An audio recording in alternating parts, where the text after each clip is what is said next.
Ok. Alors, on va prendre ensemble Galates. On va prendre ensemble Galates. On va prendre ensemble Galates. Donc,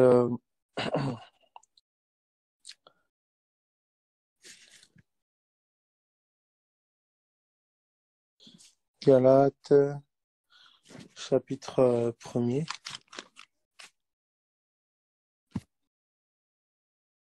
Là, ça va, tout le monde m'entend bien?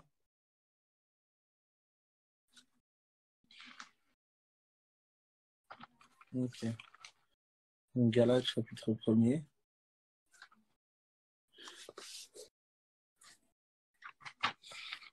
À partir du verset...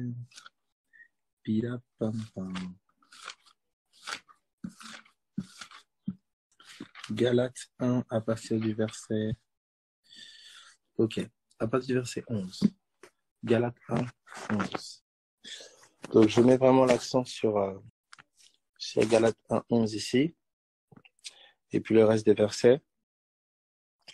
Donc, ça dit ceci: je vous déclare, frères, que l'évangile qui a été annoncé par moi n'est pas de l'homme, car je ne l'ai ni reçu, ni appris d'un homme. Donc, l'apôtre Paul, ce qu'il dit, c'est très fort. Il dit que l'évangile qu'il a annoncé n'est pas de l'homme. Donc, il dit lui-même, il a ni reçu, ni appris d'un homme, mais par une révélation de Jésus-Christ. Et c'est vraiment l'accent que je veux mettre entre ces deux. Quelque chose qui est reçu d'un homme et quelque chose qui est de l'ordre de la révélation de Jésus-Christ. Donc on a vu ensemble, on voit ensemble, hein, depuis... Il y a des fois des personnes qui se posent des questions. En fait, comment expliquer? Des fois, il y a juste la curiosité, en fait. Il y a juste la curiosité qui est nourrie, mais c'est pas la vie qui est changée. Savoir des choses pour ne pas prendre la décision de changer de vie, savoir des choses pour ne pas les pratiquer, savoir des choses pour ne pas davantage grandir en Christ et renoncer à soi, c'est absolument inutile. C'est stérile, c'est une information qui est comme une autre, qui se cale dans la tête, et le désir de vouloir connaître est accompagné du désir de vouloir en fait changer, le connaître lui, mûrir en lui, grandir en lui. Sinon, voilà, on peut connaître plein de trucs bibliques, religieux, et ça ne nous transforme pas forcément. Alors, voilà, il y a vraiment cette démarche de connaître Christ, parce que tu as compris l'importance de Christ, il y a une révélation, il est parvenu à toi. Alors, c'est ce que je voulais mettre en lumière ici. L'apôtre Paul, on sait quel genre d'homme il est. C'est un homme qui persécute l'Église, c'est un homme qui est dur. Vous voyez le caractère de l'apôtre Paul, la morale de l'apôtre Paul, c'est un homme qui se dit juste, irréprochable contre la justice de la loi, intègre, mais pourtant, il vit une vie qui n'est pas la vie divine. Et pourtant, il est zélé. Il est zélé, puisqu'on sait que l'apôtre Paul, il dit, celui qui m'a mis à part dès le ventre de ma mère. Donc, on sait que l'apôtre Paul a appris au pied de Gamaliel, l'un des meilleurs enseignants d'Israël, la Torah, il a vraiment grandi. Voilà, l'apôtre Paul a vraiment... c'était quelqu'un qui était zélé. C'était quelqu'un qui était zélé. C'était quelqu'un qui aurait été incollable sur les versets. Hein, si vous lui aviez demandé, oui, où est-ce que je peux trouver, tu sais, quand Abraham a dit ça, il vous aurait immédiatement, sans problème, donné tous les éléments. Donc il était, en termes de connaissances, il connaissait très bien les Écritures, pour pas dire par cœur. Il était assis dans les Écritures, il était assis, voilà, dans toute la théologie. Mais pourtant, l'apôtre Paul savait ce qui était dit concernant le Messie, puisqu'il connaissait les Écritures, donc il savait ce que les prophètes avaient annoncé concernant le Messie. Voilà, il connaissait. Mais on a un homme qui passe à côté de la connaissance de Dieu. Et ça doit profondément nous interpeller. On a un homme qui connaît des choses sur Dieu, qui connaît les versets, qui connaît les écrits. On a un homme érudit. On a un homme qui a énormément de connaissances. On a un homme qui était sans révélation personnelle de ce Jésus. Donc ici, l'apôtre Paul dit quelque chose de fort. Il dit dans Galates, il dit ceci: je vous déclare, frères, que l'évangile qui a été annoncé par moi n'est pas de l'homme, car je n'ai ni reçu ni appris d'un homme, mais par une révélation de Jésus-Christ. Voilà, il dit, voilà, vous avez su, en effet, quelle était autrefois ma conduite dans le judaïsme, comment je persécutais à outrance et ravageais l'Église de Dieu, et comment j'étais plus avancé dans le judaïsme que beaucoup de ceux de mon âge et de ma nation, étant animé d'un zèle excessif pour les traditions de mes pères. J'étais animé d'un zèle excessif pour les traditions de mes pères. Mais lorsqu'il plut à celui qui m'avait mis à part dès le sein de ma mère et qui m'a appelé par sa grâce, de révéler en moi son Fils. Et ça, c'est fort. On a un homme qui est zélé pour les traditions de ses pères. On a un homme qui dépeint plus ou moins sa personnalité, ce qu'il était autrefois. Il dit, il se caractérise comme étant zélé pour la tradition de ses pères. Et quand les pères dont il est parlé, là, mes amis, c'est des hommes et des femmes qui ont marché avec Dieu. On parle de Moïse, on parle des prophètes, on parle de tous ces hommes-là qui ont marché avec Dieu. L'apôtre Paul dit qu'il était zélé pour les traditions de ses pères. Il était zélé. Donc il était vraiment... Mais il y a quelque chose qui va se passer. Il dit, lorsque le Père a jugé bon de révéler en moi son Fils. Il y a un dévoilement, il y a une révélation intérieure. On a comme un homme qui sait des choses, qui est prêt même à tuer pour défendre des idées, une connaissance, des traditions, il est prêt à tuer. Il persécute tous ceux qui sont contre cette tradition-là. Au nom de Dieu, il est terriblement zélé et sincère. Et il y avait une révélation intérieure qu'il n'avait pas. Et c'est terrible. Parce qu'on a un homme qui est court, qui persécute, qui, sans le savoir, hein, parce qu'il ne persécute pas consciemment, il persécute inconsciemment. Il n'est pas conscient qu'il est en train de persécuter l'Église du Dieu vivant. Là, il le dit parce qu'il en a maintenant la révélation. Mais si vous lui aviez posé la question avant qu'il aille sur le chemin de Damas, pour lui, il persécutait des hérétiques. Il persécutait des hommes et des femmes qui allaient contre la tradition des pères. Des hommes et des femmes qui étaient à côté.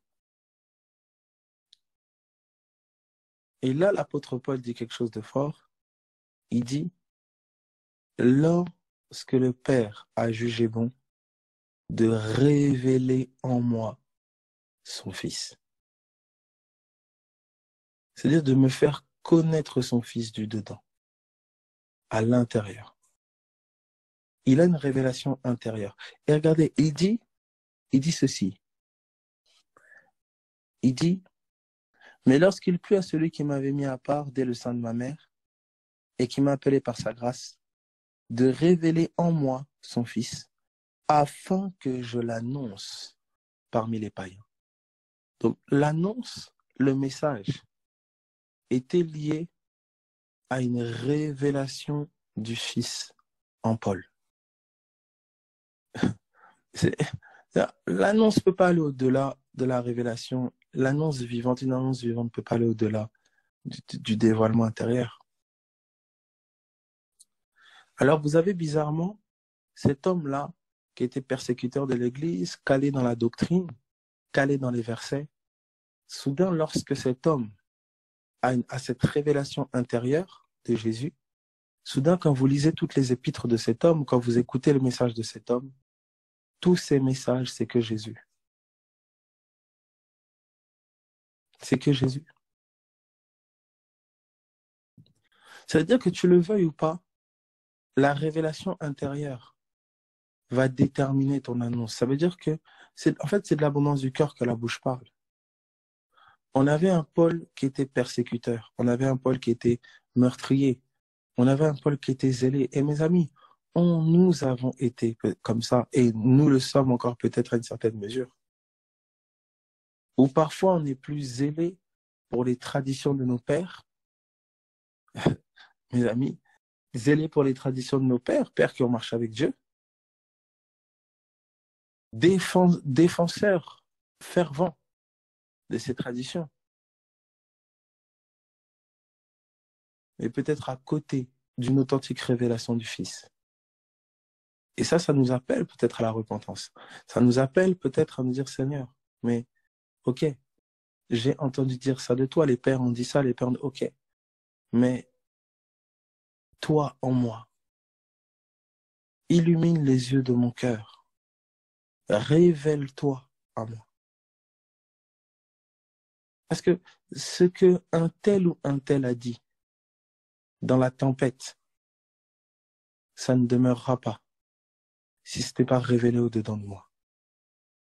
Tout ce que tu peux entendre, si ça ne fait pas écho au-dedans de toi, si tu ne soupires pas à ce que les mots qui sortent de la bouche d'un tel ou d'un tel deviennent réalité au-dedans de ton cœur, c'est une information de plus. C'est une information de plus. Est-ce que ça va pour tout le monde?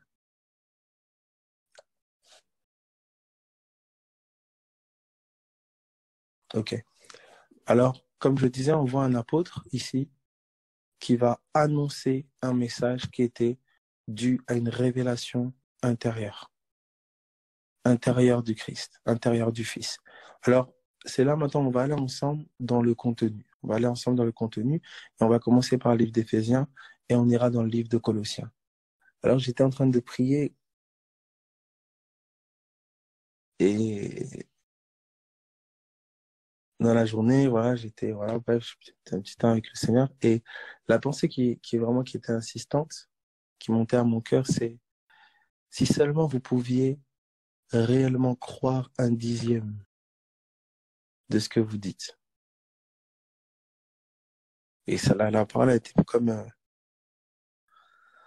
forte et je dis Seigneur et tout ça et je me rends compte en fait que il n'y a pas besoin de plus comment dire, plus de connaissances ou plus de, mais de réellement en fait, de réellement accepter, de réellement adhérer à la révélation que Dieu donne, de réellement adhérer au témoignage qui a été rendu au Christ, de réellement y adhérer. Alors, je vais prendre ici Éphésiens. Je vais prendre ici Éphésiens. Non, avant de prendre Éphésiens, je veux mettre en lumière d'abord la puissance de la parole de Dieu. Je veux vraiment mettre la puissance de la parole de Dieu, c'est-à-dire, qu'est-ce qu'il en est quand Dieu parle? Donc, on avait vu ensemble que Jésus a dit, mes paroles sont esprit et vie.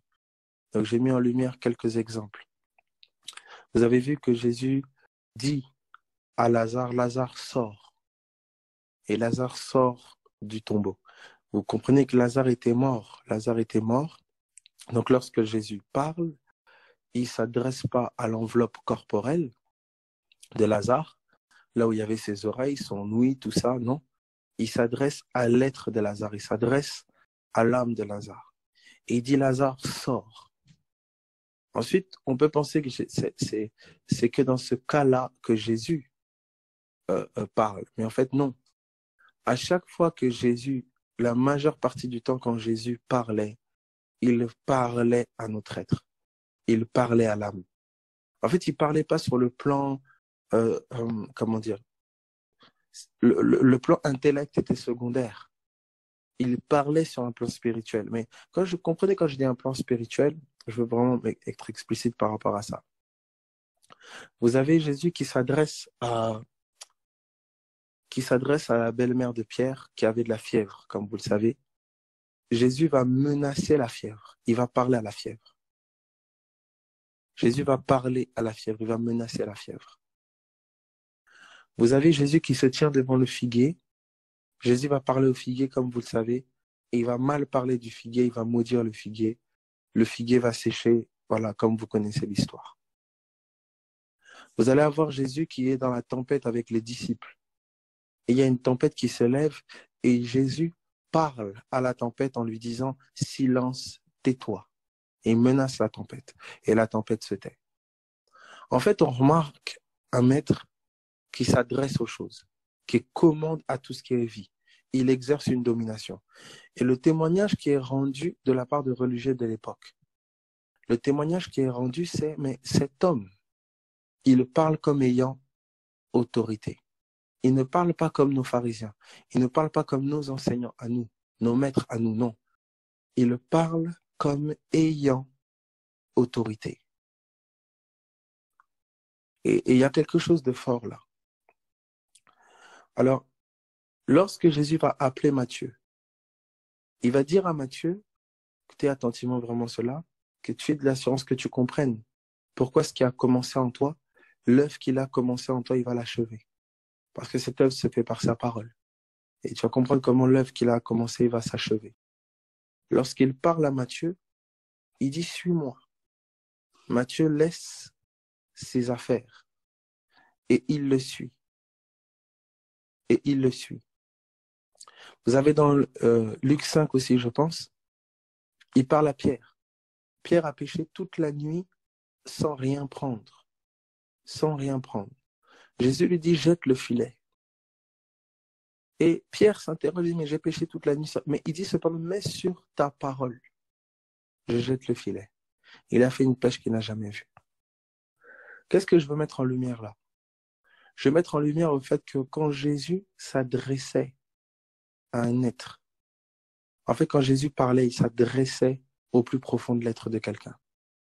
Et la parole faisait son travail. Alors, quand vous prenez les 12, Jésus dit, c'est moi qui vous ai choisi. Il a appelé les 12. Et vous vous souvenez que dans l'épisode de Jean chapitre 6,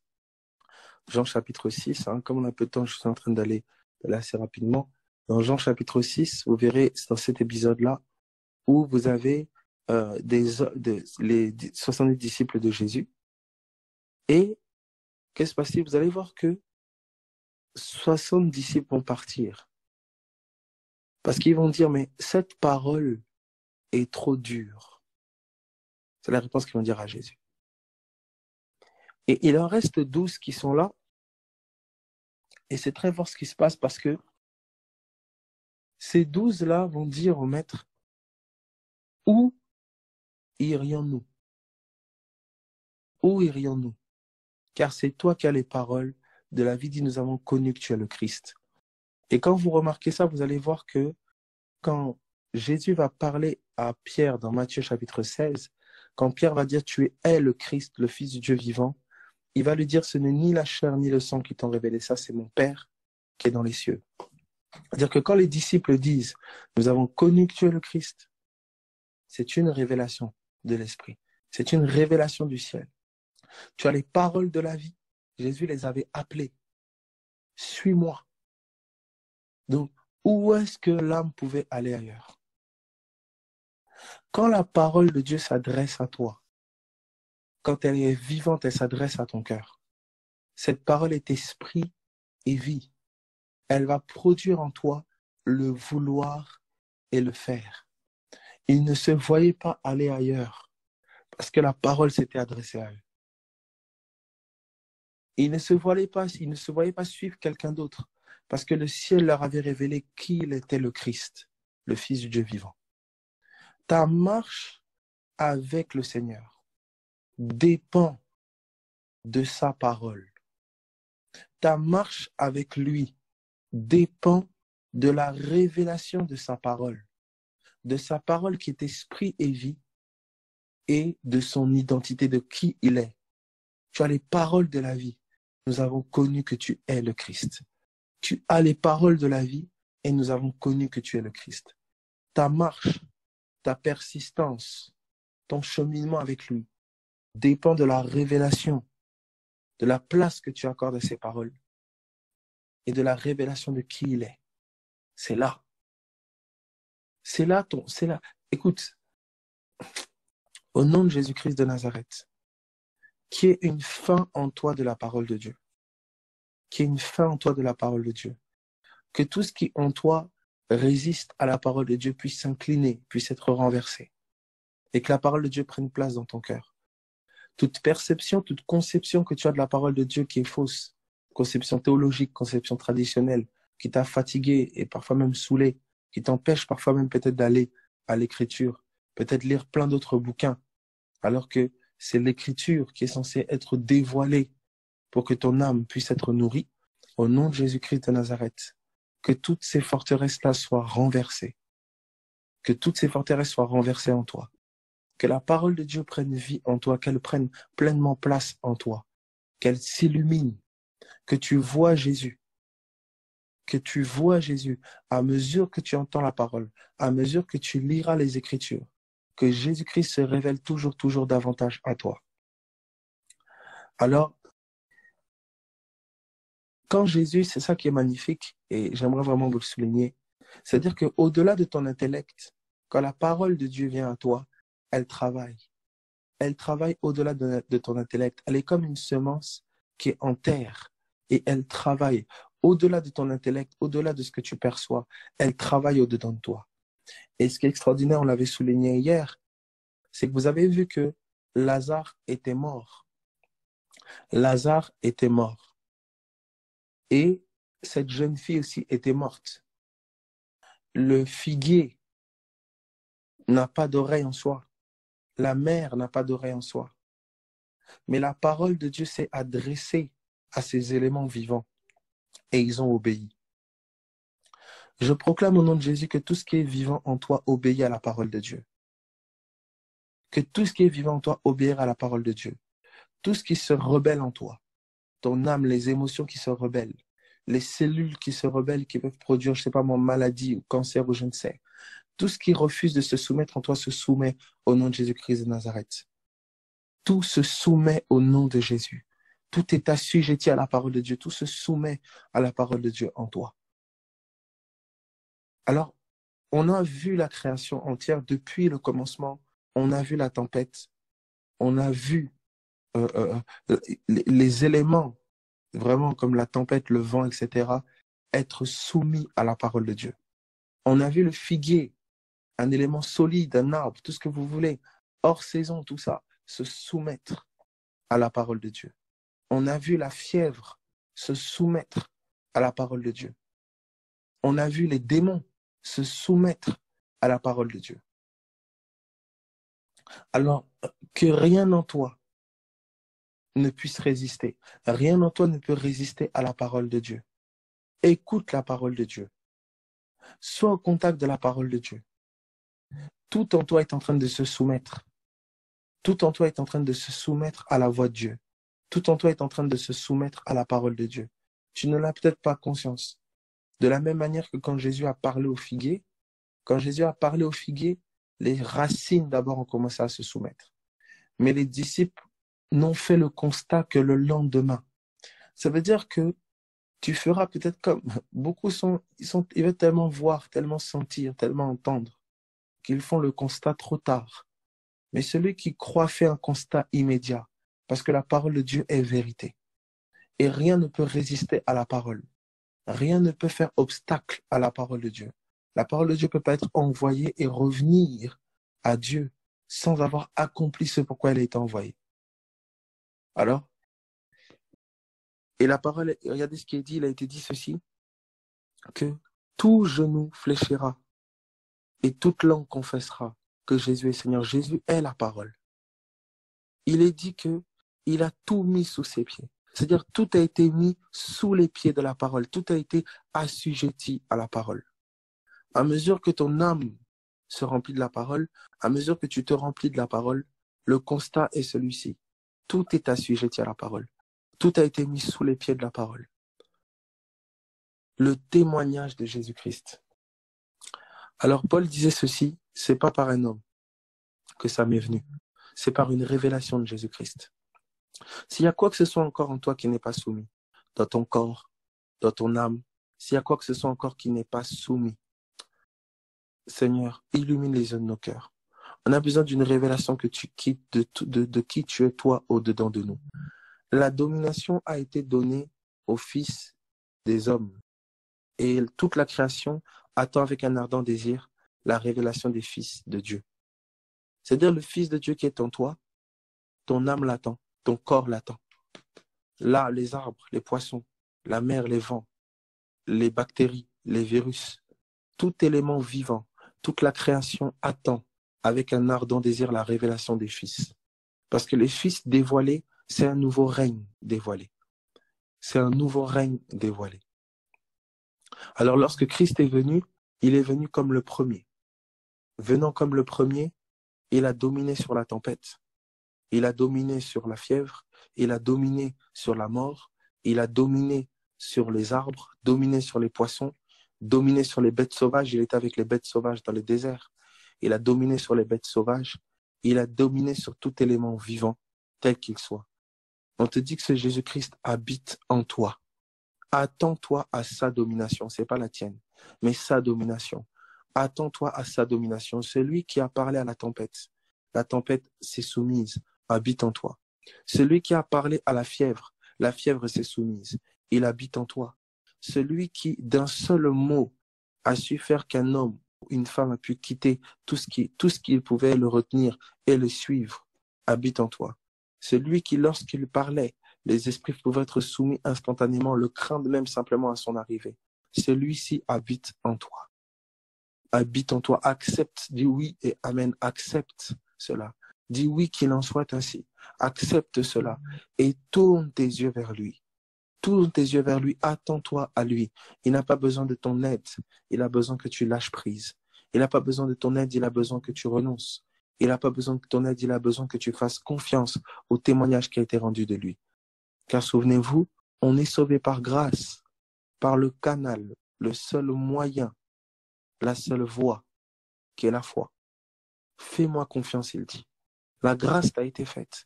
J'habite en toi. Je suis en toi. Fais-moi maintenant confiance. Fais-moi confiance. Accepte de croire qui je suis. Accepte de croire qui je suis. Si j'ai soumis la tempête, alors je soumettrai toute forme de tempête dans ton âme. Si j'ai soumis une tempête qui allait tuer les disciples, alors je soumettrai toute forme de passion dans ton âme qui te pousse parfois à certaines tendances que tu regrettes. Si j'ai soumis la fièvre, alors je soumettrai toute forme de virus en toi. C'est à moi que tu dois t'attendre. N'essaye pas de combattre par toi-même. N'essaye pas de lutter par toi-même. Attends-toi à celui à qui toute chose a été soumise. Toute chose, j'ai reçu toute autorité dans le ciel, sur la terre, sous la terre. J'ai reçu toute autorité. J'habite en toi, je vis en toi. Attends-toi à moi. Attends-toi à moi. Tiens-toi devant l'ennemi. Et tu peux avec assurance dire à l'ennemi, au nom de Jésus-Christ de Nazareth, au nom de Jésus-Christ de Nazareth, mon corps doit obéir, mon âme doit obéir, la création tout entière doit obéir, au nom de Jésus. Et au nom de Jésus-Christ de Nazareth, on croit que l'Esprit de Dieu, que l'Esprit de Christ, que l'Esprit du Dieu vivant est en train d'opérer. Il est en train d'opérer comme une semence est en train de grandir sous la terre. L'Esprit de Dieu est en train d'opérer au-dedans de nous. Alors, ok. Dans Éphésiens,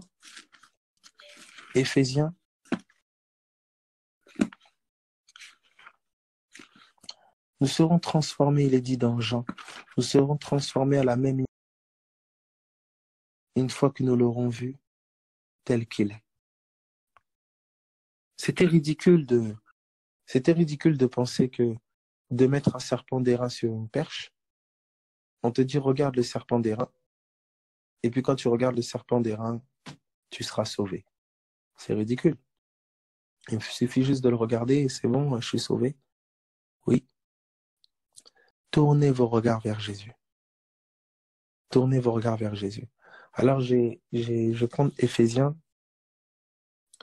J'étais, comme je disais, j'étais assez repris dernièrement. Je le partageais encore hier.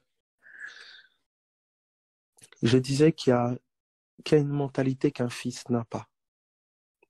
Il y a une mentalité qu'une fille de Dieu n'a pas. Il y a des questions qu'un fils de Dieu ne se pose pas. Euh, Comme je l'expliquais, si vous demandez à un poisson comment labourer la terre, euh, comment cultiver des graines, il ne saura pas vous répondre. Parce que son milieu naturel, c'est la mer. Il vit dans la mer. Il vit dans les profondeurs de la mer. C'est son monde. Christ est d'en haut. Et le Fils a une totale confiance dans son Père. Voilà pourquoi il est étonné. Quand il regarde parfois, il voit la tempête, les disciples qui paniquent. Il dit, mais pourquoi avez-vous eu peur? Et pourquoi avez-vous douté? Il est étonné. Il pose la question à Pierre lorsqu'il dit à Pierre, Pierre, viens. Tant que Pierre agissait sur la parole de Jésus, Pierre était au-dessus du naturel. Ça veut dire que la parole de Dieu est capable de, d'être d'être au-dessus du naturel. Jésus, un simple vient. Pierre a agi sur le vient. Et parce qu'il a agi sur le vient, il était au-dessus de l'eau. Dès l'instant, il a détourné ses yeux de Jésus. Il a commencé à s'enfoncer. Jésus n'a pas changé. Sa parole était la même. Il a dit, viens. Donc, Pierre a commencé par l'esprit. Il a commencé en marchant sur le vient de Jésus. Mais lorsqu'il a détourné ses yeux, qu'il a commencé à poser les yeux sur la tempête, qu'il a commencé à poser les yeux sur toutes les choses qui n'allaient pas, il a commencé à s'enfoncer, s'enfoncer, s'enfoncer. Ça veut dire que tant qu'il agissait sur la parole, il y avait une puissance surnaturelle qui le maintenait au-dessus de l'eau. Il y avait quelque chose qui maintenait son âme au-dessus du naturel. La tempête était là, le vent violent était là, la mer était là, le sol sous ses pieds n'était pas solide, mais son âme était soutenue, elle était maintenue au-dessus de l'eau par une puissance surnaturelle. Elle était maintenue au-dessus de la tempête par une puissance surnaturelle. Parce que Pierre avait les yeux sur Jésus et il agissait sur les paroles de Jésus. Il avait les yeux sur le Christ. Où irions-nous? Tu es le Christ, tu as les paroles de la vie. Il marchait sur la parole de vie qui était le vient et il avait les yeux sur Jésus qui était Christ. Ces deux éléments-là, et il marchait sur l'eau. Il marchait sur l'eau. Dès l'instant où il a détourné ses yeux, il a commencé à s'enfoncer. C'est pas Jésus qui voulait qu'il s'enfonce. Jésus n'a pas changé de parole. Jésus était le même. Et dès l'instant où il a détourné ses yeux, regardez comment un détour des yeux. Regardez comment juste le fait de ne plus avoir les yeux sur Jésus, comment le naturel le surnaturel est affecté, comment la réalité de l'esprit est affectée et il se met à s'enfoncer. Il a suffi qu'il détourne les yeux pour qu'il commence à s'enfoncer. Regardez comment ce à quoi il pensait, regardez comment ce sur quoi il avait les yeux était puissant. Il a suffi qu'il détourne les regards pour qu'il commence à s'enfoncer. C'est-à-dire que d'avoir les yeux sur Jésus et d'agir sur ce que Jésus disait, le maintenait au-dessus du naturel. Ça le maintenait au-dessus du péché. Ça le maintenait au-dessus de toute forme de pulsion naturelle. Ça le maintenait au-dessus du naufrage. Ça le maintenait au-dessus de la tempête. Ça le maintenait au-dessus des lois naturelles.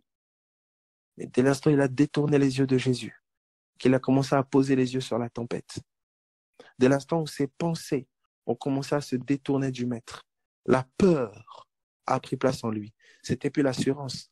Hébreux dit, tournez vos regards vers Jésus, qui est l'auteur et le consommateur de la foi. Quand mes yeux sont sur Jésus et sur ce qu'il a dit, ma foi est affermie au-dedans de moi. Mon assurance dans qui il est affermie au-dedans de moi. Mais quand mes yeux se détournent de lui pour les poser sur les circonstances, les situations, les événements, la peur prend contrôle de mon être. Et la peur prenant contrôle de l'être de Pierre, Pierre commence à s'enfoncer dans les eaux. Et son discours change. C'est plus le Pierre roi, c'est plus le Pierre qui domine, qui est sur l'eau. C'est le Pierre qui commence à crier, s'il te plaît, sauve-moi, qui commence à crier. Voilà.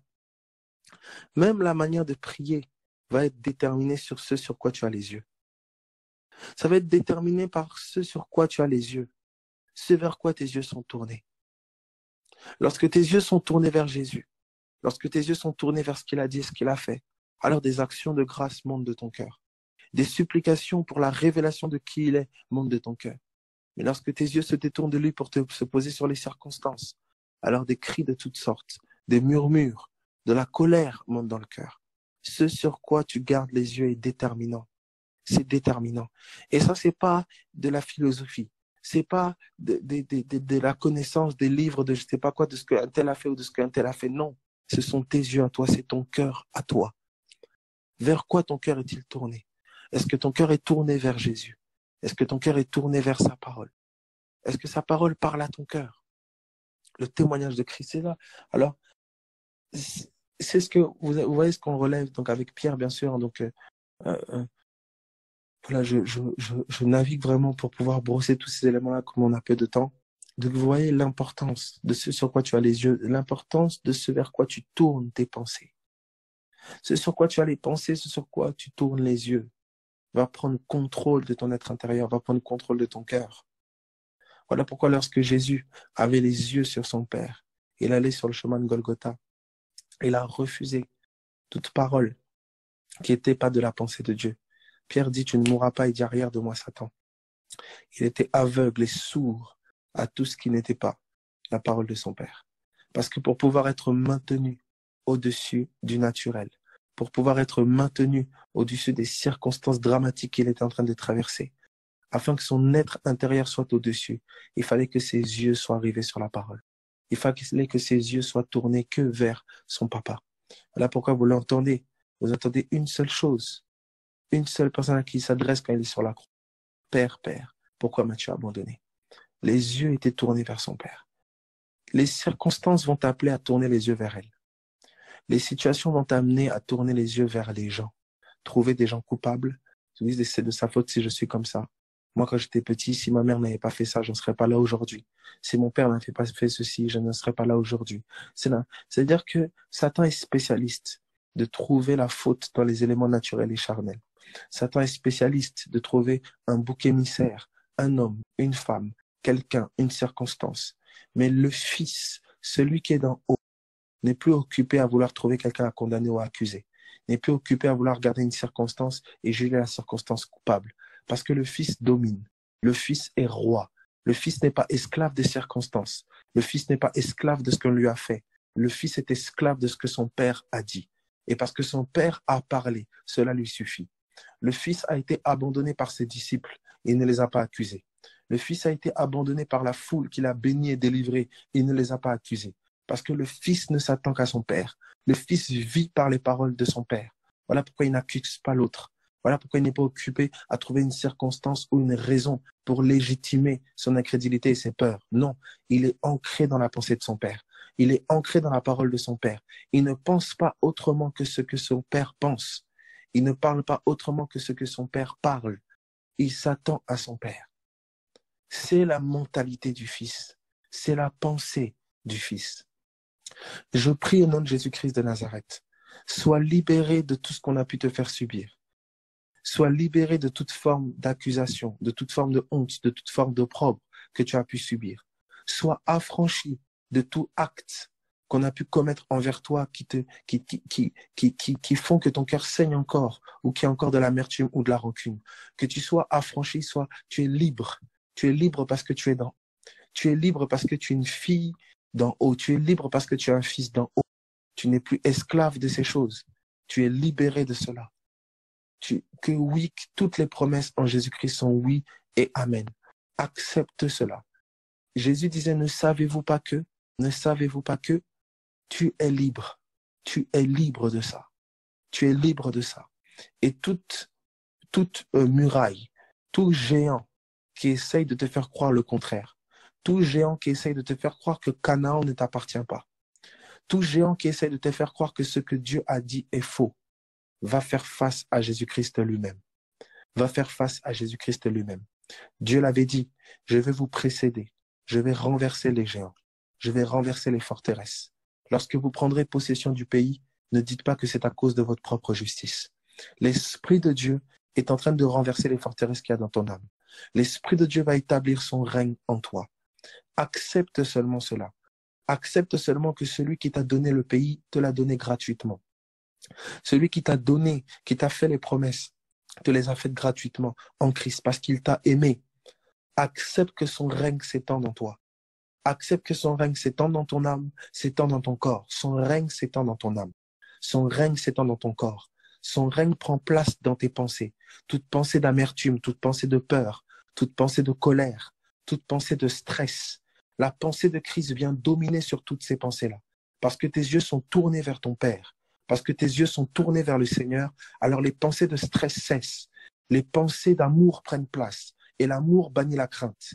Les pensées d'autorité, les pensées de domination prennent place. Les pensées pleines d'assurance, remplies d'assurance, prennent place en toi. Et tu bannis toute forme d'amertume, tu bannis toute forme de colère, toute forme de suspicion constante, où tu soupçonnes le mal à tout va.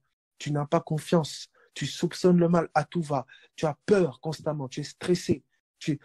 Que l'amour du Père prenne pleinement place en toi, que le Saint-Esprit le déverse pleinement dans ton âme, afin que l'assurance prenne place. Jésus n'avait pas peur que ses disciples puissent le trahir, parce qu'il ne s'attendait pas, il les aimait sans rien attendre en retour. Il les aimait de manière inconditionnelle. Il les a aimés, il leur a fait confiance. Il ne craignait pas qu'ils le trahissent, qu'ils le rejettent. Il savait même qu'ils allaient le trahir. Il le dit à Pierre d'avance. Il dit à Pierre, mais je sais que le coq n'aura pas chanté, mais tu m'auras déjà renié 3 fois. Il savait que Pierre allait le renier, mais il a aimé Pierre. Il savait que Judas allait le trahir, mais il a aimé Judas.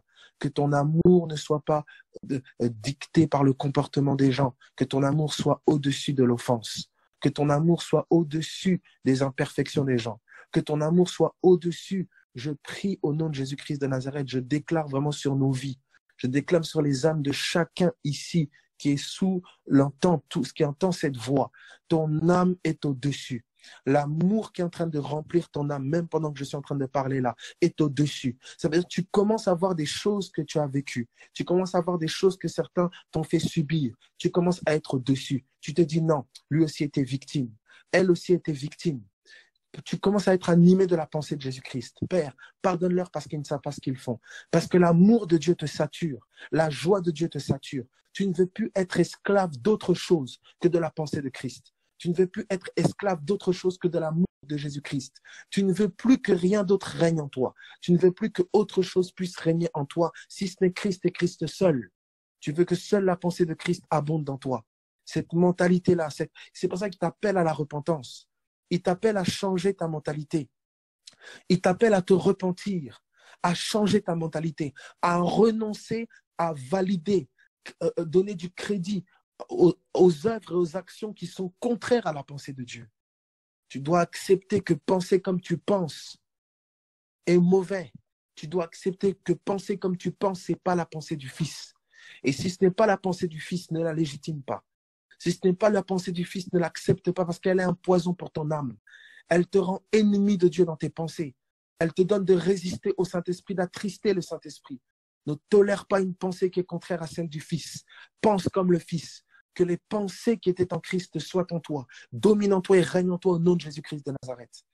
Alors, ici dans Éphésiens,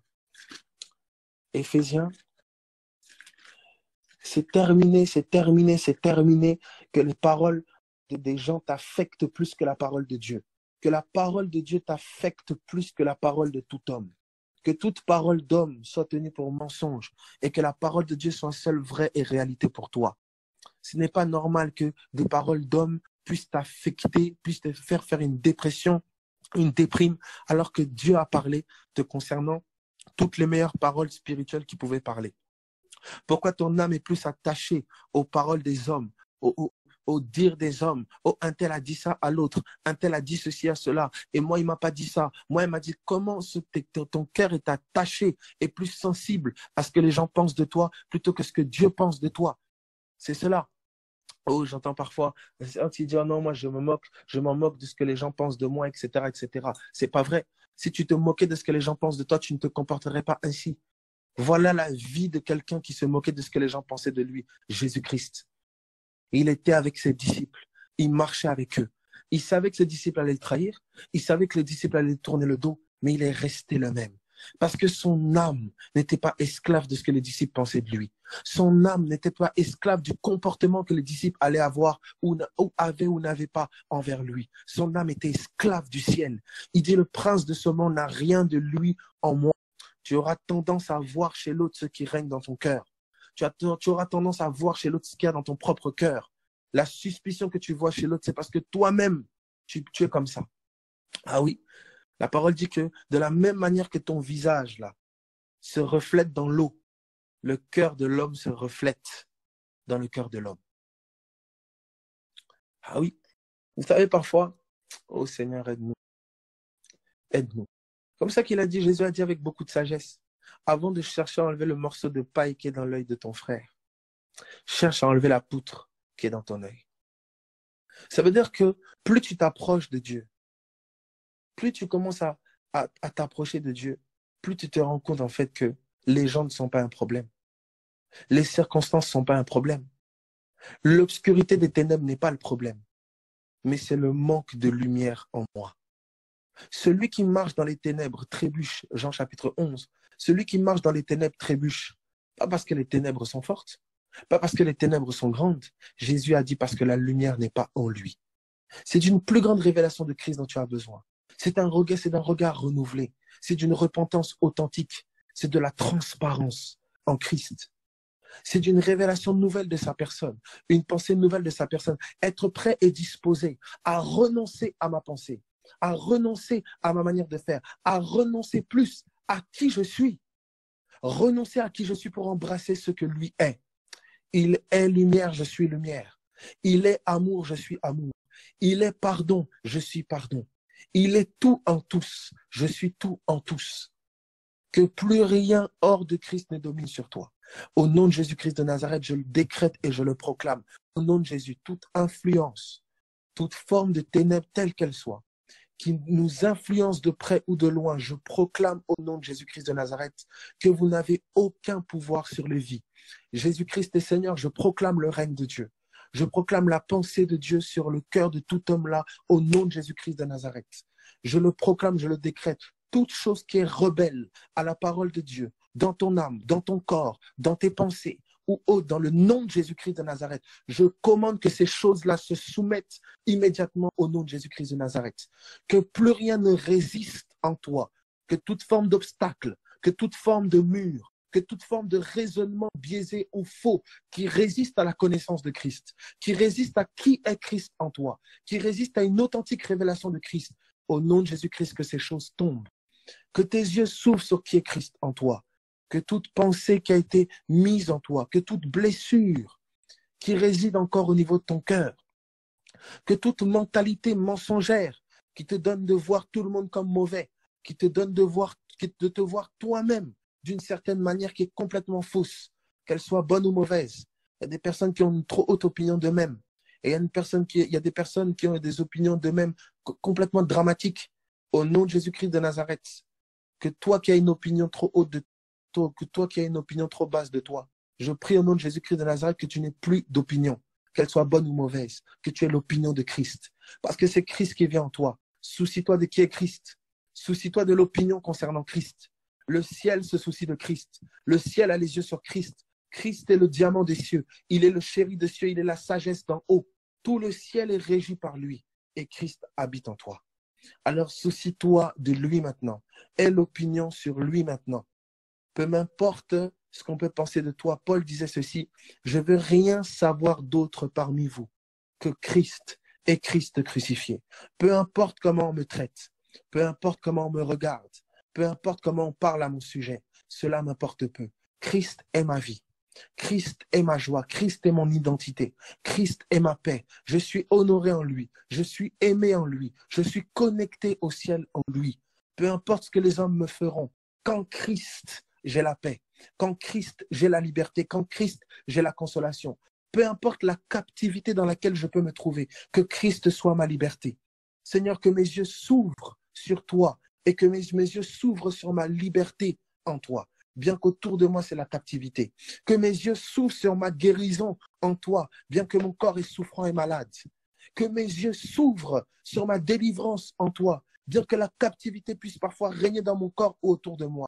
Au nom de Jésus-Christ de Nazareth, que tes yeux s'ouvrent sur la paix que Christ est pour toi. Tu as besoin que tes yeux s'illuminent. Tu as besoin que ton regard change. Tes yeux sont la lampe de ton corps. Si tes yeux sont en mauvais état, tout ton corps est dans les ténèbres.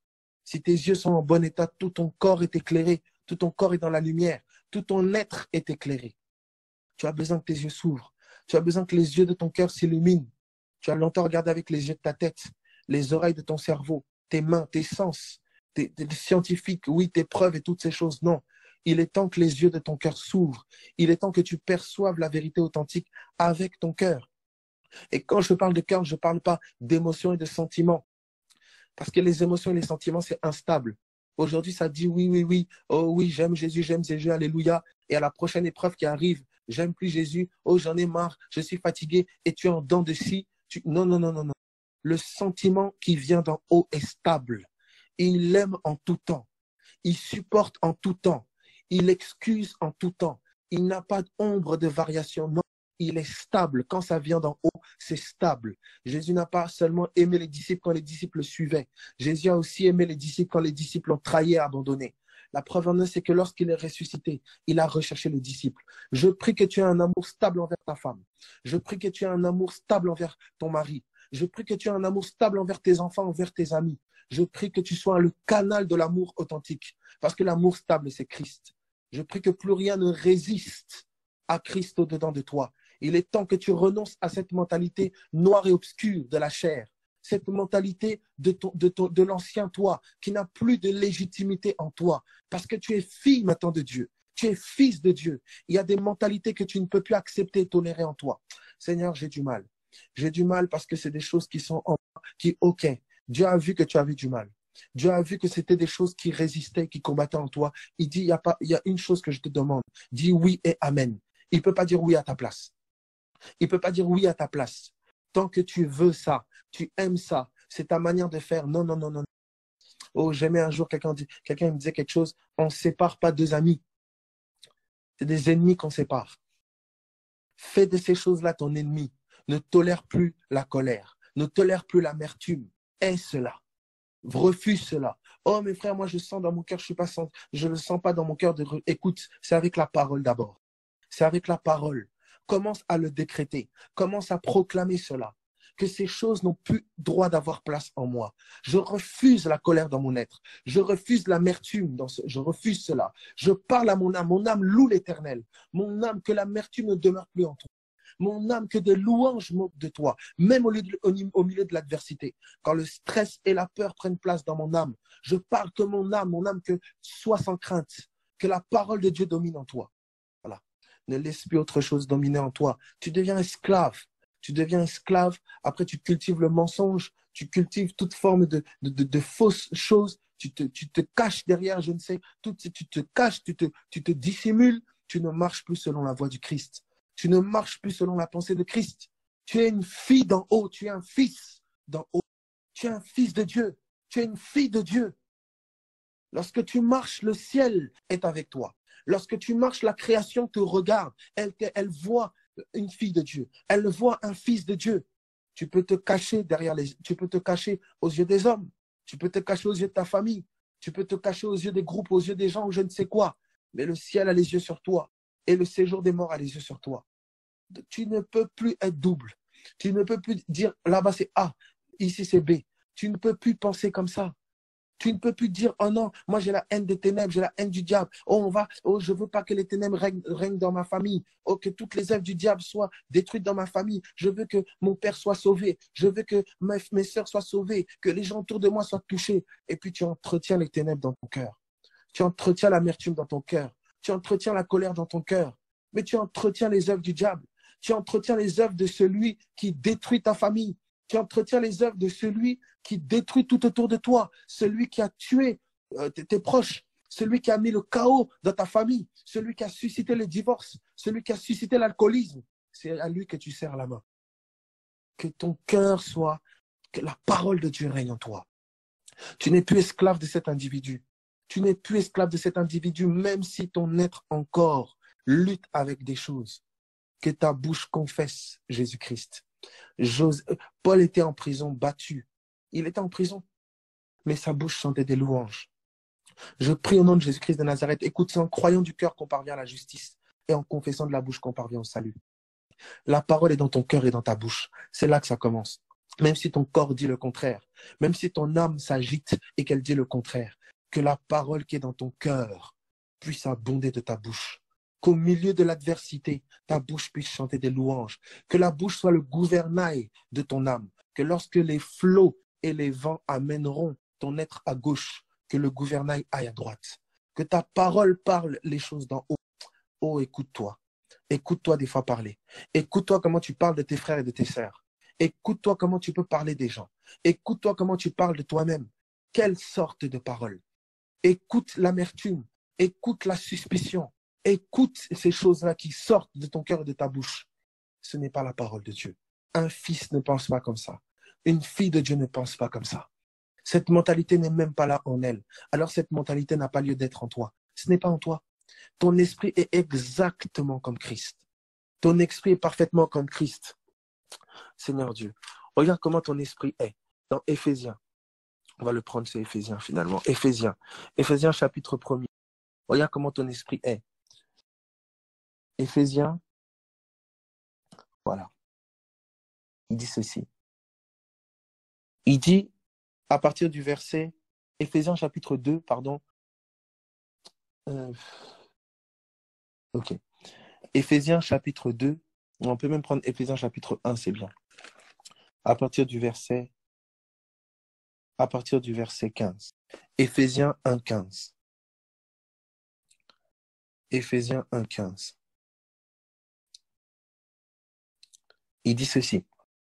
C'est pourquoi moi aussi, ayant entendu parler de votre foi au Seigneur Jésus et de votre amour pour tous les saints, il connecte les deux.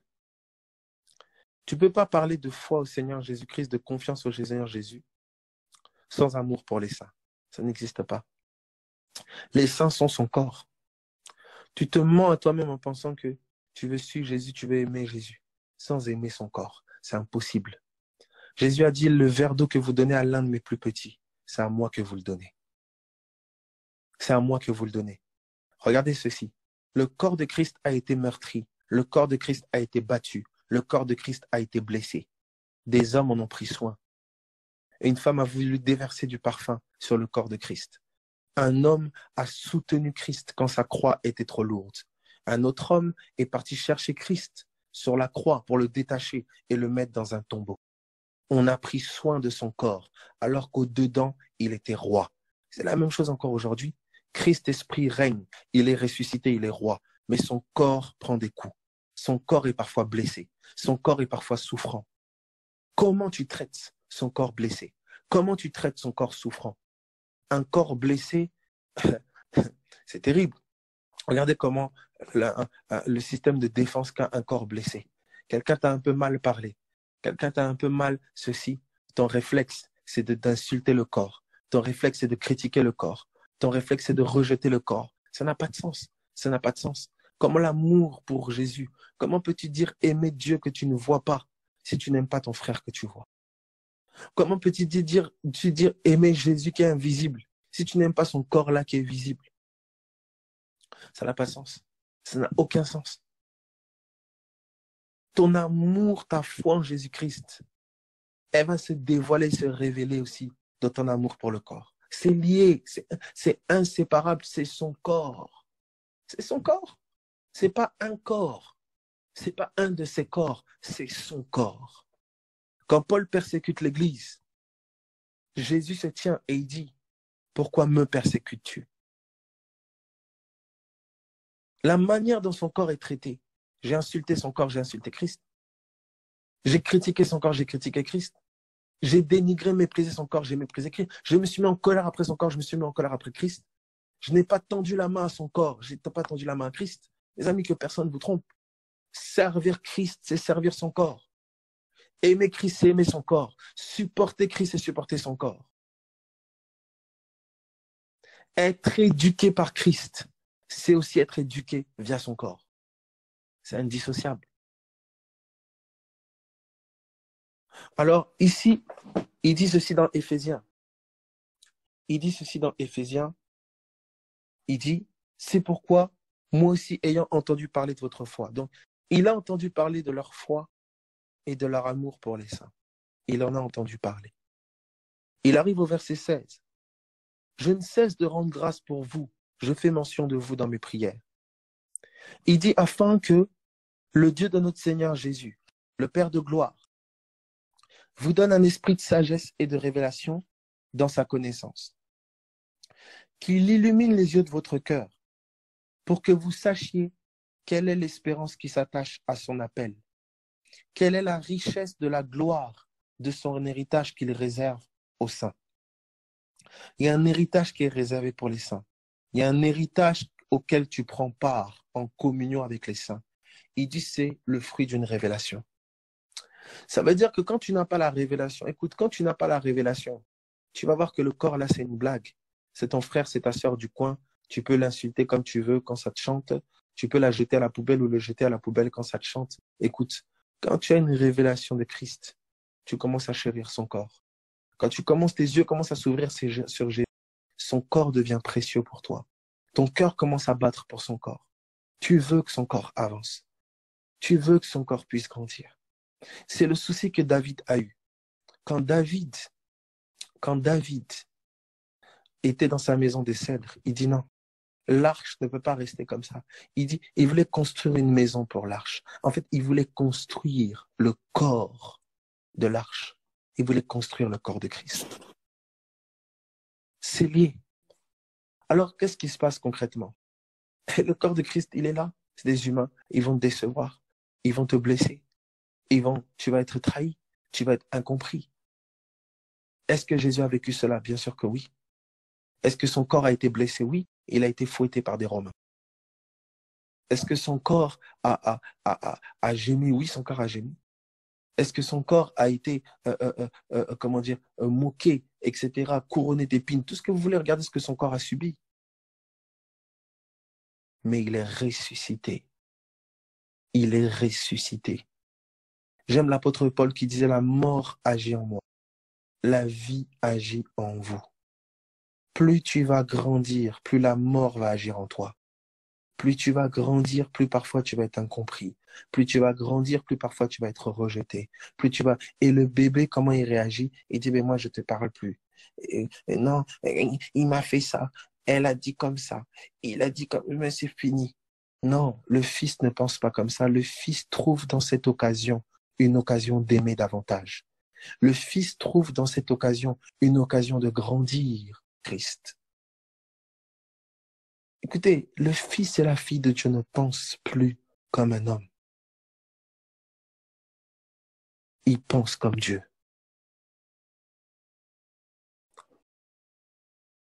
Alors, tellement d'opportunités se présentent.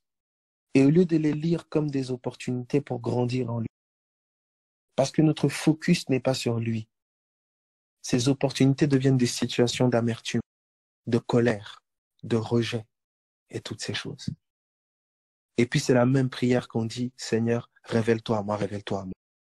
Mais je suis venu à travers ton frère, je suis venu à travers ta sœur, tu ne m'as pas reconnu. Parce que tu veux que je vienne à toi sous la forme que toi tu veux.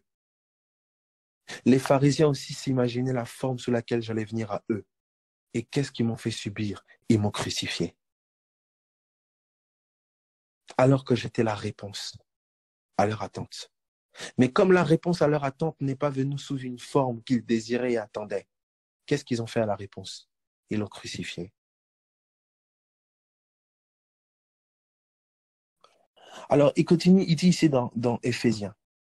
Il dit dans Éphésiens, je termine là-dessus, il dit dans Éphésiens qu'il illumine les yeux de votre cœur pour que vous sachiez quelle est l'espérance qui s'attache à son appel, quelle est la richesse de la gloire de son héritage qu'il réserve aux saints.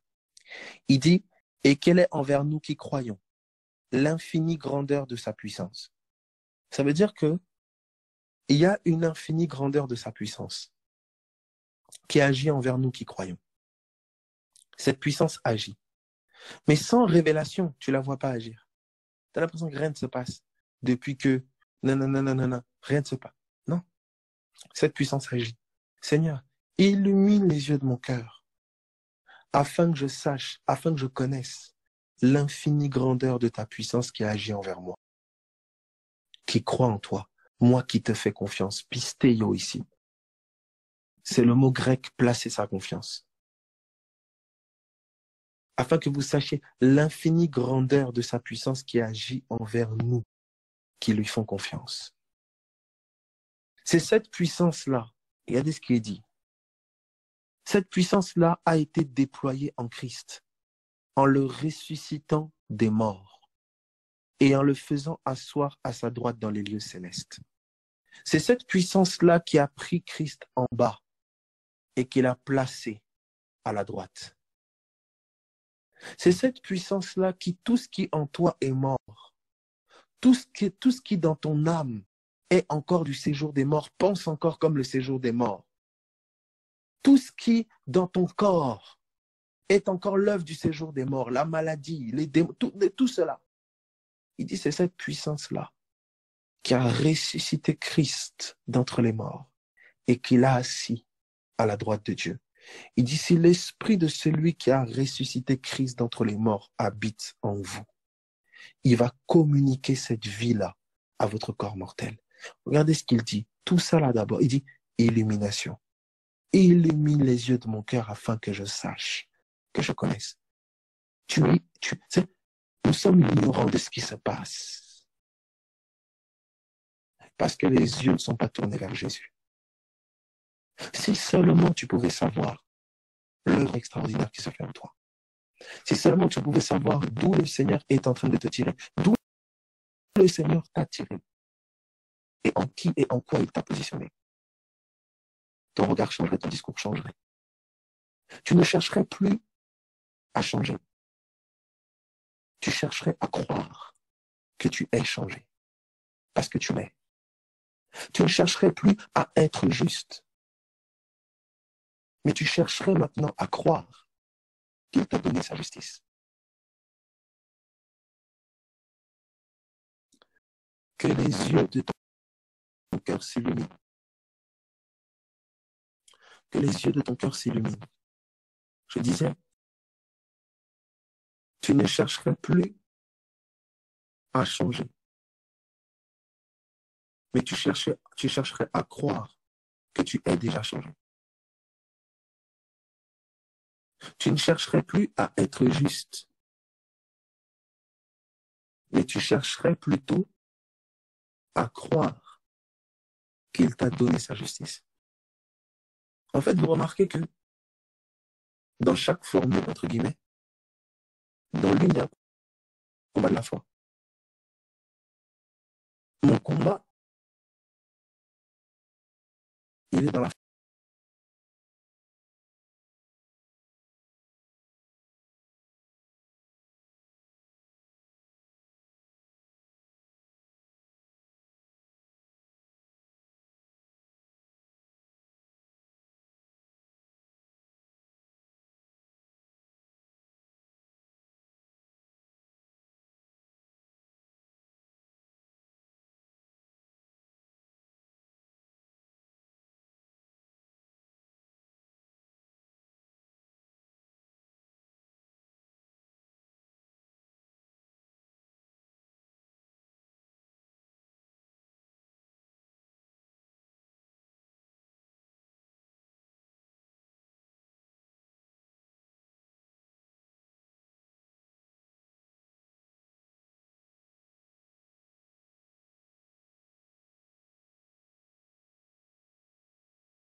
Allô, est-ce qu'on m'entend?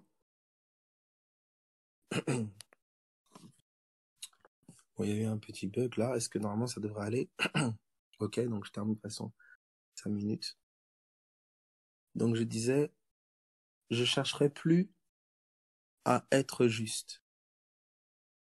Je chercherai plus à être juste. Regardez la base de celui qui cherche à être juste. Si je cherche à être juste, c'est qu'à une certaine mesure, je crois que je ne le suis pas. Ou je crois que je ne le suis pas assez.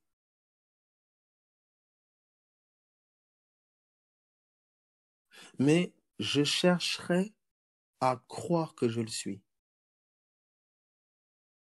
Et c'est là qu'est mon combat. Parce que toutes les circonstances vont me rendre témoignage du contraire. Je ne marche pas dans la justice pour être juste. Je marche dans la justice parce que j'ai été rendu juste en lui. Et là, ça part d'un repos. C'est quelque chose qui est fait. C'est quelque chose, il n'y a plus d'effort pour le faire. Il n'y a plus d'effort pour l'obtenir. L'effort est celui d'entrer dans le repos. Alors que tout me dit que le contraire. Et là, on entre dans un combat que tout le monde connaît, le bon combat de la foi. Mais je ne peux engager le bon combat de la foi sans révélation initiale de Christ. Si, si l'Esprit ne dépose pas dans mon cœur, je lis, c'est dit, regardez ce qui est dit ici. Cette puissance, il l'a déployée en Christ en le ressuscitant des morts, verset 20, et en le faisant asseoir à sa droite dans les lieux célestes, au-dessus de toute domination, de toute autorité, de toute puissance et de toute dignité, et de tout nom qui peut être nommé. Cette puissance-là a positionné Christ au-dessus de toute autorité, toute domination, telle qu'elle soit. Et on te dit que tu es en Christ. Regarde le chapitre 2. Vous étiez morts par vos offenses et par vos péchés. Il parle au passé. Vous étiez morts. Vous ne l'êtes plus. Il dit, offenses et péchés dans lesquels vous marchiez autrefois, selon le train de ce monde, selon le prince de la puissance de l'air, de l'esprit qui agit maintenant dans les fils de la rébellion. Nous tous aussi nous étions de leur nombre, et nous vivions autrefois, selon les convoitises de notre chair, accomplissant les volontés de la chair et de nos pensées. Et en accomplissant les volontés de la chair et de nos pensées. Il décrit comment on vivait avant. Donc ce qui te passe par la tête, c'est comme ça. Tu penses comme ça alors tu fais comme ça. Tu peux plus vivre comme ça. Au moins je sens dans mon cœur que, arrête ça. C'est la vie d'un animal. Je sens dans mon cœur que tu peux vivre comme ça. Comment tu peux sentir dans ton cœur des choses qui mettent la colère, qui mettent la haine, qui mettent l'amertume, et puis tu suis ça? Mais non, un fils pense pas comme ça, c'est pas possible. Alors il dit, nous tous aussi nous étions de leur nombre, et nous vivions autrefois selon les convoitises, etc. Il dit verset 4, mais Dieu qui est riche en miséricorde, à cause du grand amour dont il nous a aimés, nous qui étions morts, il parle au passé, nous qui étions morts, donc tu ne l'es plus, par nos offenses, il nous a rendus vivants, c'est lui qui l'a fait. Il nous a rendus vivants avec Christ. Il l'a fait. Donc tel que tu es là, tu es vivant maintenant en Christ. Tu as une autre vie. Tu étais mort autrefois. Regardez déjà imagine. Déjà, autrefois, tu savais même pas que tu étais mort. Ça devait être une révélation. Parce que tu marchais, pour toi, un mort, c'est comme si quelqu'un, on lui met une balle ou on lui tire dessus, on poignarde ou il meurt d'une maladie. Quelqu'un qui quitte son corps, on l'enterre. Pour toi, c'était ça un mort autrefois. Là, il te dit que tu étais mort. Tu savais même pas que tu es mort. Tu étais mort, tu t'éclatais. Voilà, tu faisais des fêtes de famille, tu sortais, tu t'amusais. Ça c'était la vie. Tu étais mort. Tu étais mort. Tu savais, tu étais un cadavre, tu étais un mort vivant. Tu étais un cadavre qui t'amusait. Tu étais mort. Juste ça déjà là. Il fallait une révélation de ça. Puisque tu t'éclatais. Il y avait des moments de joie avec mes amis, avec ma famille. Ah, tout ça, c'était super. On te dit que tu étais mort. Donc le ciel déjà te dit que tu étais mort. Alors, si on doit suivre ton témoignage, tu t'éclatais, ma famille, mes amis, il y avait des moments super et tout ça, machin. Maintenant, le ciel te dit que tu étais mort. Regardez la perspective du ciel, comment elle est différente. Maintenant, on te dit, toi qui étais mort, tu es maintenant vivant. Tu es maintenant vivant. Mais aujourd'hui, c'est le contraire. Il y a des choses que tu as peu envie de faire, des choses auxquelles tu as renoncé. C'est comme si tout est fade quand c'est pas Christ, quand c'est pas la vie de Dieu. Plus rien n'a de saveur, plus rien n'a de goût hors de lui. Alors quand tu vas voir les amis d'autrefois, la famille d'autrefois, ils vont te dire, mais tu t'éclates plus comme avant, voilà, tout ça. Mais avant, j'étais mort. On est en train de t'amener là où tu étais mort. Donc c'est un mort qui te dit, mais t'es plus mort. Et puis toi, tu regrettes d'être mort. Non, assis-toi, commence à réfléchir. Mais maintenant, tu vis. Tu as reçu une vie d'en haut. Mais pourtant, tu peux avoir encore parfois l'impression d'être mort. De la même manière qu'il fallait une révélation de ta mort d'hier, il faut une révélation de ta vie d'aujourd'hui. Parce que la chair rend un témoignage contraire au témoignage de l'esprit. Hier, ta chair s'amusait. Tu étais mort. Aujourd'hui, ta chair, elle est crucifiée. Mais tu vis. Oh Seigneur. Il dit ceci. Il dit, mais Dieu qui est riche en miséricorde, donc voilà, nous étions morts, il nous a rendus à la vie. Verset 6. Il nous a ressuscités ensemble et il nous a fait asseoir ensemble dans les lieux célestes en Jésus-Christ. Afin de montrer, regardez ce qui est dit. Il a fait ça pourquoi? Afin de montrer dans les siècles à venir l'infinie richesse de sa grâce par sa bonté envers nous. Il voulait montrer la richesse de sa grâce. C'est-à-dire que quand les anges te regardent, ils disent waouh, Dieu est grâce. Comment il a pu mettre une fille pareille à sa droite? Non, écoute, les anges te regardent, ils disent, écoutez, les anges te regardent, ils disent c'est pas possible. Comment il a pu mettre un type pareil? C'est ça. Il découvre ici, il dit, afin de montrer dans les siècles là c'est les mondes, afin de montrer dans les mondes à venir l'infinie richesse de sa grâce. Ça veut dire que tu es un canal par lequel il montre l'infinie richesse de sa grâce.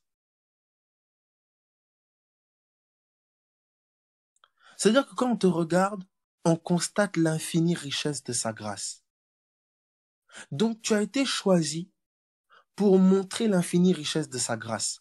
Tu m'étonnes que tu n'as pas été choisi parfait. Alors que si tu penses encore que tu étais quelqu'un de bien, non, tu as besoin d'une révélation. Tu as besoin d'un dévoilement. Tu avais un cœur noir. Tu avais un cœur noir. Tu as un caractère. C'est-à-dire, tu es difficilement supportable. Tu as un sale caractère. Tu es parfois aigri.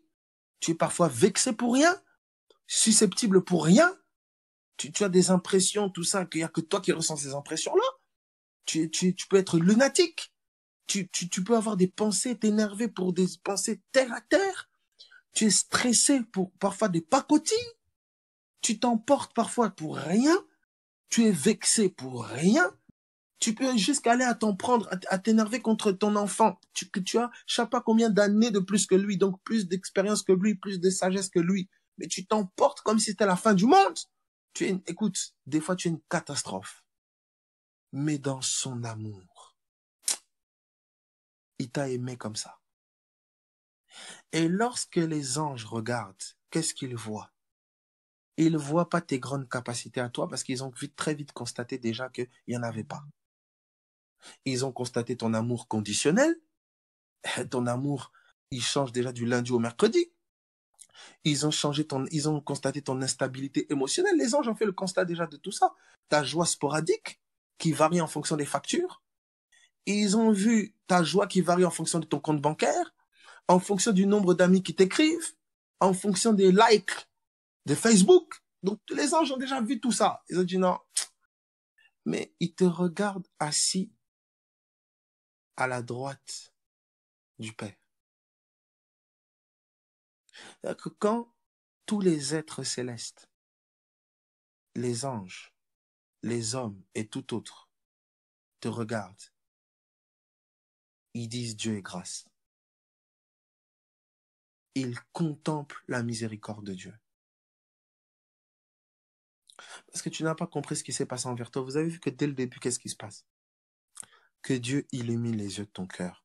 Dites-moi, où est-ce qu'il y a de la place ici pour commencer à faire des grandes théories, des discussions de connaissances? Il n'y a pas de place pour ça. Il y a de la place pour le cœur d'un homme qui doit rencontrer la grâce de Dieu. ton cœur a besoin que tes yeux s'illuminent sur la grâce qui t'a été faite en Jésus-Christ.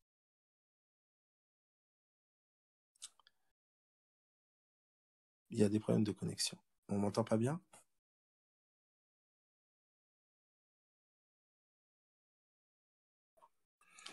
Oh Jésus. Alors, pour terminer, regardez ce qu'il dit. Il dit, car c'est par la grâce que vous êtes sauvés par le moyen de la foi.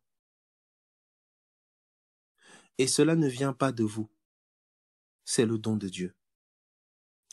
C'est par la grâce que vous êtes guéris par le moyen de la foi. Et cela ne vient pas de vous, c'est le don de Dieu. Car c'est par la grâce que vous êtes délivrés par le moyen de la foi. Et cela ne vient pas de vous, c'est le don de Dieu, le cadeau de Dieu. Car c'est par la grâce que vous êtes consolés par le moyen de la foi. Et cela ne vient pas de vous, c'est le don de Dieu. Car c'est par la grâce que vous êtes aimés, bénis, délivrés, guéris, restaurés par le moyen de la foi, au travers de la foi. Et cela ne vient pas de vous, cela ne vient pas de vos efforts, cela ne vient pas de vos capacités. C'est le cadeau de Dieu, c'est le don de Dieu. Ce n'est point par les œuvres, afin que personne ne se glorifie, afin que personne ne s'élève, afin que personne ne dise parce que j'ai fait ceci, cela, c'est pour ça que. Voilà pourquoi beaucoup, quand ils font, ils ne voient pas. Souvent, ils s'épuisent, ils disent, je ne comprends pas, elle a fait ça, lui, il a juste fait ça, et moi, depuis que je fais ça, je fais ceci, je fais cela, je ne comprends pas, il n'y a toujours pas. C'est l'orgueil qui parle en toi. C'est l'orgueil. Il dit afin que personne ne se glorifie. L'Esprit de Dieu, il apprécie ce qui est fait dans l'autre, parce que nous sommes un. Ce qui est fait en toi, c'est ce qui est fait en moi. Je rends grâce à Dieu. J'apprécie la grâce de Dieu en toi. Je rends grâce à Dieu pour ce qu'il fait, pour ce qui est fait au travers de toi. Et je sais que ce qui est en toi est en moi. Alors je célèbre ce qui est en toi. Je rends grâce à Dieu. Je remercie le Seigneur. Parce que toi et moi, nous sommes un seul corps. Car nous sommes son ouvrage, ayant été créés en Jésus-Christ pour de bonnes œuvres que Dieu a préparées d'avance afin que nous les pratiquions. Les bonnes œuvres, il les a préparées d'avance. C'est pas toi qui les inventes. C'est pas toi qui fais comme tu les imagines. Elles ont déjà été préparées d'avance. Donc tu ne fais qu'entrer dedans. Vous avez vu comment, je ne sais pas si vous sentez, vous percevez dans les lettres que tout est fait. Et que tu entres dans quelque chose qui est fait. Tu dis oui et amen à quelque chose qui est fait. Je ne sais pas si vous percevez, même les œuvres, elles sont déjà préparées d'avance. Toute la position est déjà donnée. C'est lui qui nous a ressuscités ensemble. C'est lui qui nous a placés, positionnés. Et suite à tout ça, regardez ce qu'il dit maintenant au verset 11. Regardez maintenant. C'est pourquoi vous, autrefois païens dans la chair, appelés incirconcis, par ceux qu'on appelle circoncis et qui ne le sont en la chair par la main de l'homme. Bref. Souvenez-vous que vous étiez en ce temps-là sans Christ. Donc tu peux être sans Christ. Voilà un exemple ici. Il dit vous étiez autrefois sans Christ. Donc, toutes les personnes qui peuvent penser oui, tout le monde a Christ, c'est pas vrai. Vous étiez autrefois, il dit, sans Christ. Privé du droit de cité en Israël. Il y avait des droits que vous n'aviez pas. Étranger aux alliances de la promesse. Il y a des alliances auxquelles vous étiez étrangers, auxquelles vous n'aviez pas part. sans espérance et sans Dieu dans le monde. Mais maintenant, en Jésus-Christ, vous qui étiez jadis éloignés. Donc vous avez vu que tout ça, c'est une révélation. Je peux ne pas avoir la révélation que j'étais étranger, ne pas avoir la révélation que j'étais hors des alliances. En fait, vous allez voir que tout ce que l'apôtre Paul est en train de dire là, c'est par révélation qu'il le dit. Ça veut dire que l'Esprit de Dieu peut te parler comme ça, tu n'es pas conscient que tu es dans ça. Tu n'es pas conscient. Et parce que tu es aveuglé, tu ne vois pas, tu vas agir en conséquence. Tu vas parler en conséquence. Tu vas te comporter en conséquence. Et tu ne te rends pas compte que tu ne vois pas. Tu ne te rends pas compte que tu es aveugle. Mais frère, comment je peux savoir que je suis aveugle? Tu ne reflètes pas, les sentiments là que tu entretiens en toi ne reflètent pas Christ. C'est pas forcément les actions d'abord, c'est ta mentalité, ton cœur. Il pense pas comme Christ. C'est pas la pensée de Christ. Et si c'est pas la pensée de Christ, la pensée, le mind, l'intelligence, la mentalité, c'est-à-dire ce ne sont pas les yeux de Christ. Donc c'est d'autres yeux. Des fois c'est les yeux de la tradition. Des fois c'est les yeux des blessures que j'ai subies hier. Des fois c'est les yeux de mes parents. Mes parents ils voyaient les choses comme ça. Ma mère, mon père, mes amis, mais les yeux de Christ, c'est pas comme ça. Quand ça légitimise l'amertume, quand ça légitimise la colère, quand ça légitimise la maladie, quand ça légitimise les ténèbres, sous toutes ses formes, ce n'est pas Christ. Il est lumière. Et en lui, il n'y a pas de ténèbres. Alors il est dit ici, Christ est notre paix, donc au verset 14, etc., etc., etc. Et c'est maintenant donc au verset, voilà, à partir du verset 19. Et c'est là qu'il dit maintenant, ainsi donc, vous n'êtes plus des étrangers, ni des gens du dehors, mais vous êtes des concitoyens des saints. Tu es citoyen maintenant de l'assemblée des saints, gens de la maison de Dieu. Donc avant, tu ne l'étais pas. Avant, tu n'étais pas dans la maison de Dieu. Avant, tu n'étais pas concitoyen des saints. Maintenant, tu l'es devenu par sa grâce. Vous avez été édifiés, vous avez été bâtis, fondés sur le fondement des apôtres et des prophètes. Quel est ce fondement? Jésus-Christ lui-même étant la pierre angulaire. Le fondement des apôtres et des prophètes, c'est Jésus-Christ. Est-ce que ta vie est fondée sur Christ? Il parle à des gens qui ont été édifiés, qui ont été bâtis sur le fondement des apôtres et des prophètes. Il ne parle pas de gens qui vont faire un petit tour le dimanche matin quelque part. Il ne parle pas des gens qui lisent occasionnellement un petit verset dans la semaine pour soulager leur conscience. Non. Il parle de gens qui ont fait de Jésus-Christ le fondement de leur vie, le socle de leur vie. Il dit à ces personnes-là, vous avez été bâtis sur le fondement des apôtres et des prophètes. Et continue, il dit, en lui, donc en Christ, tout l'édifice bien coordonné. Donc il y a une coordination que tu découvres. C'est comme ça que tu vois des connexions se faire. Tu vois une coordination se faire. Tu vois que sans parler, parfois on te comprend. En fait, tu découvres une coordination en lui. Quand tu n'as pas la révélation de cette coordination, tu vas essayer toi-même de coordonner. Mais plus tes yeux s'ouvrent sur lui, plus tu découvres qu'en lui, l'édifice est bien coordonné. Il s'élève pour être un temple saint. Donc, qu'est-ce que tu découvres? Tu découvres que, l'édifice est coordonné. Tu vois des connexions se faire intervilles, intergenres, Ça, tu découvres en fait une coordination spirituelle. Et tu découvres que cette coordination contribue à quoi? À élever un temple, à élever un lieu où Dieu peut pleinement résider dans sa gloire. Voilà la coordination. La coordination, c'est pas pour te mettre à l'aise toi, pour que tu sois plus confortable parce que les gens t'aiment. Oh, les gens, ils n'ont pas d'amour. Non. La coordination, c'est pas pour faire plaisir à quelqu'un. La coordination, c'est pas pour mettre en avantage certains groupes et pas d'autres. La coordination, c'est pas pour élever des dénominations. Non.